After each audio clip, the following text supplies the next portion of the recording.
Sanitiser लगा लगा के मार रहा था तुम्हारा भाई, हम कभी भूलेंगे? ओहो तुम भी ना एकदम बुद्धू हो।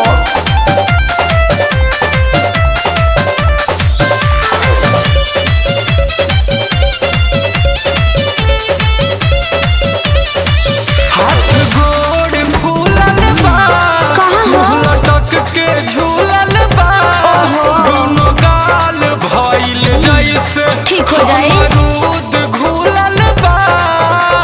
अरे गलती तोहरे नु बा, तोहरा हमारा या दीदी में चिन्हात नहीं खे, कैसन प्रेमी हवा तू बुझात नहीं खे। अरे तो हम का करी, अखियों तोरे जैसन नकियों तोरे जैसन, देह में हमार का गलती बा? तोरे से मिलने आए तो का जुलूम किए हैं। अरे बड़ी उठा उठा के पटक ले बा, हमरा तो मिलहू आवे के मन ना करत रहे। अरे मास्क पहन तेरी दीदी थी निकली, तुमको समझे राते चूम लिए।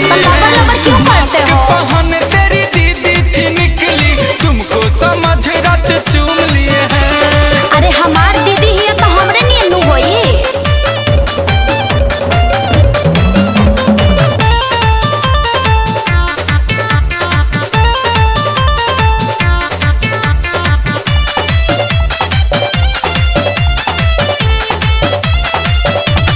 अब बर्दाश्त नहीं खे अच्छा तेरी साहस नहीं खे, सोनू सरगम गुंजन जिए के अब आस नहीं खे।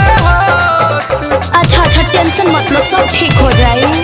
तोरा सन का काम रहे बोल गइला के, हमरा घर भर से तोहरा अझुरइला के। अरे हम बार बार कह न रहे हैं कि हम चिन्हिए नहीं पाए हैं, और उस समय हमको कुछ बुझाइबे नहीं किया और हम ले लिए। अरे क्या क्या ले लियो? अरे चुम्मा रे बगली, तू हरदम उहिजे रहेलू। ओफो मारी के पूरा देह हाथ दादा सुन किए हैं। तब हम का करी? अरे मास्क पहन तेरी दीदी थी निकली, तुमको समझ पूरा चूम लिए हैं। मास्क पहन तेरी दीदी थी निकली, तुमको समझ राते चूम लिए हैं। ठीक बा चलो 4 गो सुई दिवा दी। अरे हमर सोना।